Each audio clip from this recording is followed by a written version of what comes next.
대통령 탄핵안이 어제 국회 본회의를 통과하면서 이제 국정의 주도권은 야당이 쥐게 됐죠. 민주당은 제1야당으로서 국정 전 분야의 혼란 상황을 안정적으로 관리해야 하는 책임을 지게 됐다라고 이야기하고 있습니다. 또 여당과도 협치를 해야 하는 과제를 안고 있죠. 이재명 민주당 대표가 오늘 오전 했던 기자회견 내용 들어보시죠. 이제 겨우 한 곱이 넘겼습니다. 위기는 끝나지 않았습니다. 우리가 해결해야 될 과제는 산더미입니다. 대한민국 정상화가 시급합니다.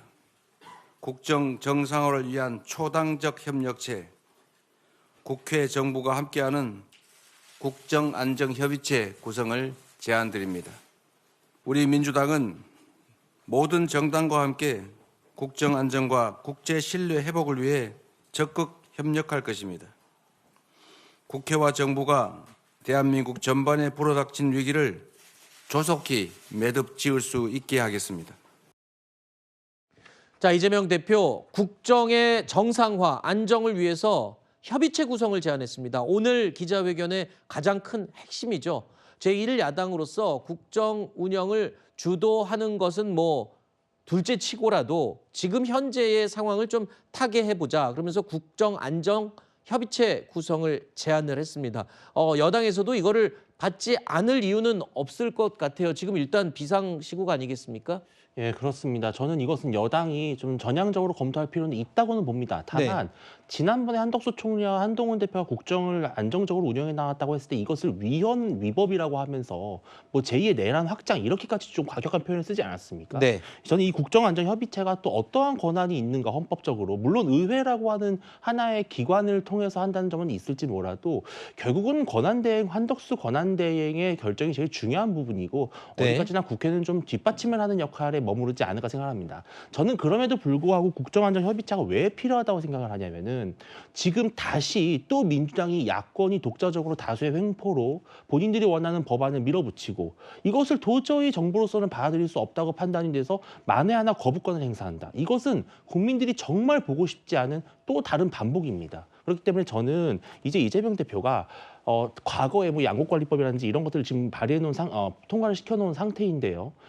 지금 정부로서 아직 이 정부는 윤석열 정부가 맞습니다. 또 윤석열 대통령이 본인의 국정 철학에 맞춰서 한덕수 총리를 임명한 것이고 그 임명 동의안을 국회가 처리해 준 것입니다. 저는 그렇기 때문에 국정의 중심은 여전히 정부에 있다고 판단한다면 저는 이재명 대표가 이런 국정안정협의체를 잘 활용해서 어차피 여야가 함께 좀 서로 협의할 수 있는 조율이 되는 법안을 통과시키고 이것을 만에 하나라도 거부권을 행사하는 그런 잘못된 일이 발생하지 않도록 그 전에 사전적으로 좀 정제작용을 하는 그런 협의체로 운영이 됐으면 좋겠다. 이런 기대가 좀 있습니다. 네.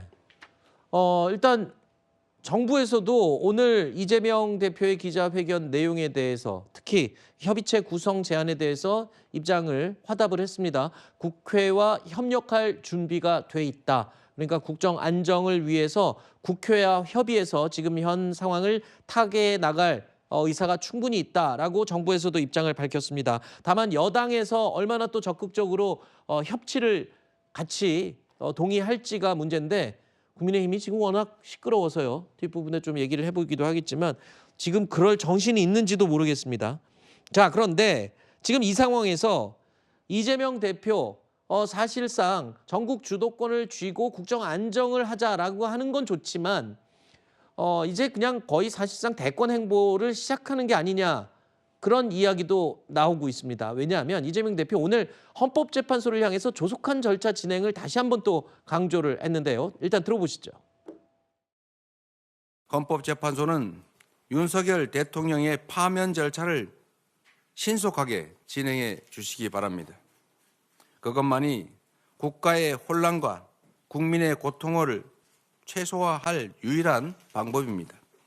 어처구니 없는 이번 사태의 책임을 묻고 재발을 막기 위해서 진상규명과 책임 추궁도 분명해야 합니다.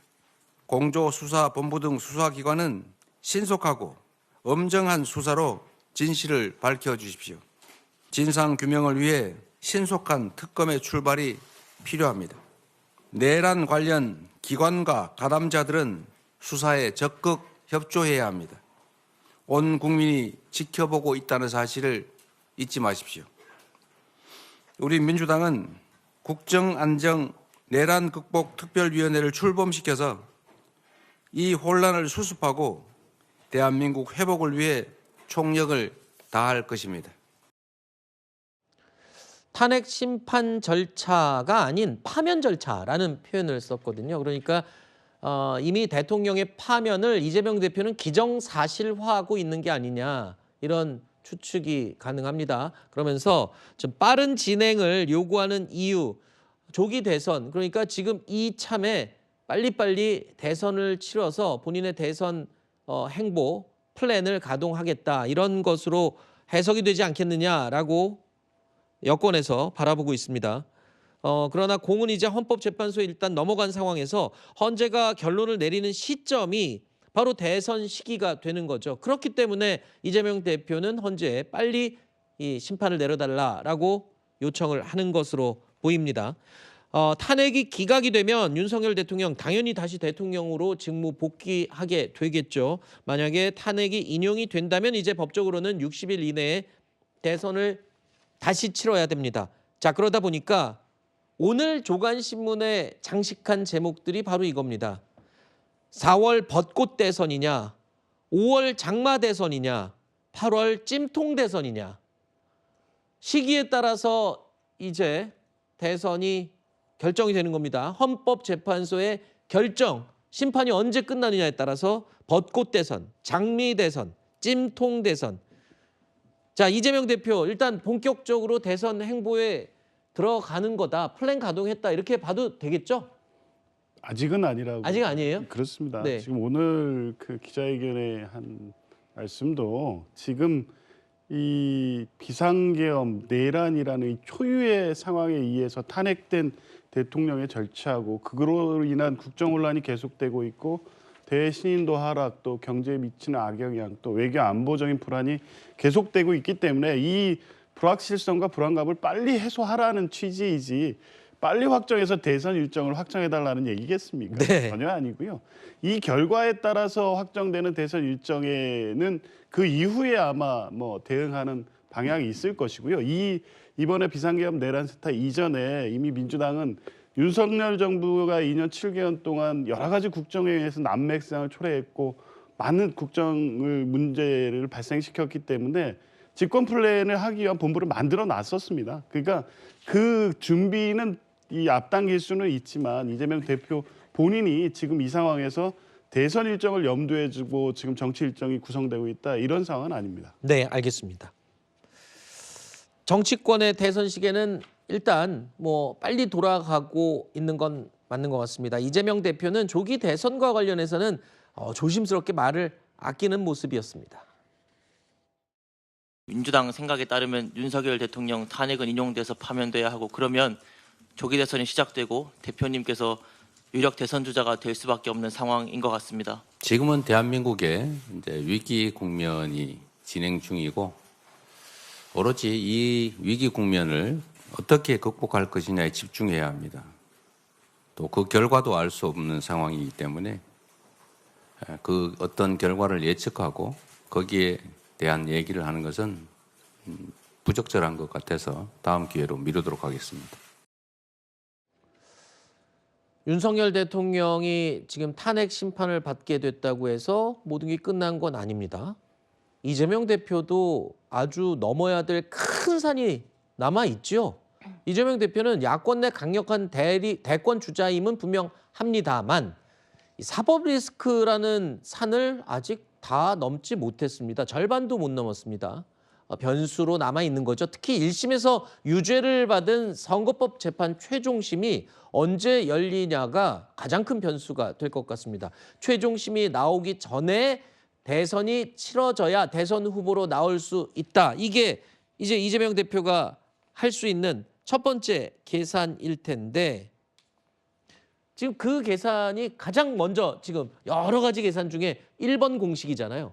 지금 이재명 대표가 헌재는 대통령 파면 절차를 신속히 진행해야 한다라고 이야기를 했거든요.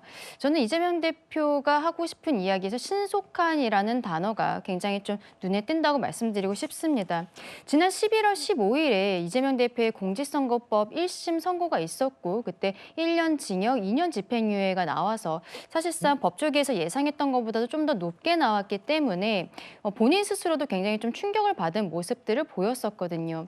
공직선거법 같은 경우에는 633 원칙이 있어서 1심이 실상 기소되고 6개월 안에 결정이 나왔어야 되지만 이재명 대표 같은 경우에는 워낙 피고인의 권한을 열심히 활용을 하셔서 2년이 넘는 기간이 지나서야 1심 판결이 나온 것입니다. 그리고 이제 항소심이 633 원칙에 따르면 2월 15일 그리고 대법원이 5월 15일까지 판결이 나와야 하는 상황인데 지금 한 달이 지난 상황에서 오늘이 12월 15일이니까요. 딱 한 달이 지났는데 아직까지 이재명 대표가 항소심 서류조차 받지 않고 있는 상황 그리고 변호인조차 선임을 하고 있지 않은 상황입니다. 물론 민주당에서는 공직선거법 사건이 이재명 대표 개인의 사건이 아니라 430억 정도를 민주당 스스로가 토해내야 되는 상황이기 때문에 변호인 선임 과정에서부터 함께하겠다, 기록을 다 같이 보겠다라는 형태로 이야기를 하고 있습니다. 그런데 이것이 역시 재판 지연 전략이라고 국민의힘에서는 지적하지 않을 수가 없는 것이죠. 본인의 사건에 있어서는 계속적으로 지연 전략을 쓰면서 헌법재판소에 있어서는 신속히 판결을 내려달라고 이야기하고 있는 이 모순에 대해서 이재명 대표가 본인의 진정성을 국민들께 얼만큼 보여줄 수 있을지 굉장히 의문입니다. 네. 헌법재판소의 탄핵 심판도 이재명 대표의 선거법 2심, 최종심도 모든 게 불명확한 상황이죠. 이런 상황에서 비명계 대선 주자들도요. 이번 탄핵 정국에서 목소리를 서서히 높이고 있습니다.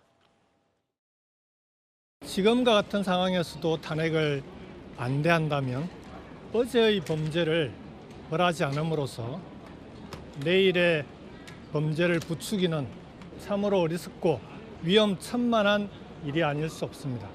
지금은 탄핵의 시간이자 국민의 시간입니다. 국민들의 눈물을 닦아주고 대한민국이 다시 한번 일어서기 위해서는 오늘 반드시 국회가 윤석열을 탄핵 결정을 해야 합니다. 지금 내란 수괴에게 잠시라도 대한민국과 군 통수권과 경제를 맡길 수가 없습니다. 힘을 합쳐서 전진하는 좋은 계기가 오늘 만들어지리라고 확신합니다. 자, 김동연, 김부겸, 김경수. 글쎄요, 지금까지는 웬만해서는 좀 나서서 얘기를 하거나 목소리를 내질 않고 굉장히 좀 두문불출했거나 조용히 있던 인물들입니다. 그런데 지금 목소리를 높이고 있는 이유. 자, 이재명 대표의 사법 리스크. 사실 지금은 탄핵이 이슈이긴 하지만 정말 넘어야 될, 반드시 뚫고 가야 될 지금 산이잖아요. 그렇기 때문에 민주당 입장에서 봐도 이재명 대표가 지금 5월에 만약에 최종심에서 유죄가 나올 걸 대비해야 되지 않나요? 글쎄요, 그런 걸 대비하기 위해서 지금 우리가 봤던 뭐 김경수 전 지사나 김부겸 전 총리나 김동연 지사 이런 분들의 목소리가 더 커져야 되는 것 아니냐 그런 것보다는 네. 만약에 이재명 대표가 사법 리스크에 문제 없이 대선을 나간다고 생각을 해봅시다. 그렇게 되더라도 저분들의 목소리, 저분들의 지지층도 끌어와야 됩니다. 네. 왜냐하면 대선 가서는 결국 한 표의 싸움이기 때문에 1%의 싸움이기 때문에 지난 대선도 0.73% 아니었습니까? 그렇기 때문에 중도 확장력이 있는 저런 후보들에 대한 이런 포용력 이런 것들도 보여줘야 되는 것이고요. 만약에 정말 최악의 상황으로 갔을 때는 대안카드로 활용될 수 있는 것이고요. 그리고 네. 사실 지금까지 민주당에서 대안에 대한 다른 목소리에 대해서 좀 자제해야 된다라는 그런 논리가 강하게 작용했던 이유는 윤석열 정부라는 윤석열 대통령이라는 이 무도한 정권에 맞서서 싸우기 위해서는 목소리에 힘을 모아야 된다라는 거기에 한 목소리를 내야 된다는 거에 대부분의 당원들이 동의를 했기 때문인데요. 지금 일단 대통령이 탄핵 소추가 됐고 민주당 입장에서 봤을 때는 이 탄핵이 파면으로 이어질 거라는 믿음이 확실한 상황이기 때문에 그렇다면은 이런 뭐 재판 결과 경과 이런 거 상관할 것 없이 이제 당은 중도 확장, 다양한 목소리를 확대하는데 거기에 집중해야 되기 때문에 저분들의 목소리가 더 필요한 시기가 왔다. 저는 그렇게 보고 있습니다. 네. 얼마 전에 최민희 의원이 딴 목소리 내면 가만두지 않겠다 막 이렇게 강한 어조로 얘기해서 굉장히 많이 관심을 갖기도 했었는데 글쎄요. 사법 리스크가 점점 현실로 시점이 다가올수록 글쎄요. 김경수, 김부겸, 뭐 김동연 이런 사람들이 자꾸 관심을 갖게 되는 건 어쩔 수 없는 현실인 것 같습니다.